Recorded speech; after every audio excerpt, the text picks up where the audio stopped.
एकेकाळचे विद्येचे माहेरघर असणारे पुणे आता दादा, भाऊ, पाटील आणि शेठ लोकांचे सासर झाले आहे।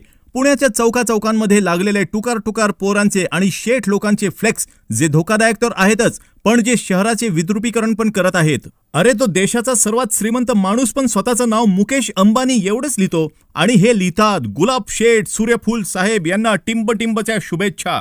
ज्या नालायकांना त्यांच्या घरातले पण बर्थडेच्या शुभेच्छा देत नाहीत त्यांच्या नावचे फ्लेक्स ही पोरं 50 रुपये वर्गणी काढून लावतात। काय तर म्हणे धायरीचा वाघ, धनकवडीचा सिंह, हडपसरचं रानडुक्कर, वाकडचा वटवाघूळ। मला एक कळत नाही, माणसांना ही प्राण्याची पदवी स्वतःलाच द्यायची इच्छा कशी काय होते? नावापुढे सिंह लिहायचे आणि रात्री बारमध्ये जायचे। सिंह बारमध्ये जातो का? माझं टाळकं तिथं फिरतं जिथे छत्रपती शिवाजी महाराज, डॉक्टर आंबेडकर, महात्मा फुले यांच्या जयंतीला या महापुरुषांचा फोटो एका कोपऱ्यात आणि त्यांच्या बाजूला या 70 ढेकणांचे फोटो। अरे लायकी आहे का आपली त्यांच्यासोबत फोटो ठेवायची? बरं हे हुकलेले जर आधार कार्ड बँकेत घेऊन गेले तर बँकवाले यांना सांगतात की ही झेरॉक्स चालणार नाही, दुसरी क्लिअर काढून आणा।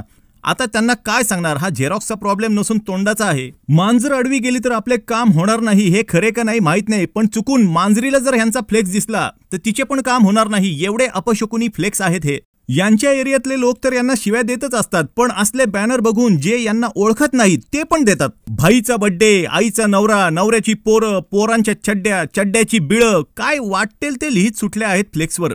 पण बहुतेक माझं नशीब आज चांगलं म्हणून मला हा एक फ्लेक्स दिसलाय ज्यावर लिहिले आहे की तुमची समस्या आता थेट अजित दादांना सांगा।